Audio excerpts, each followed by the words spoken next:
Okay, so it's just the opposite. Just go in reverse for whenever he gets out of the kennel. You want him to sit down and wait. Don't just open the door and let him out. You open the door, he has to wait until you call him out.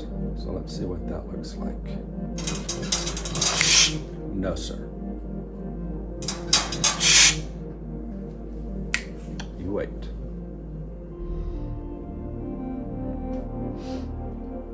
So we can do that right here. I can back up and he's got to wait because you're controlling his mind.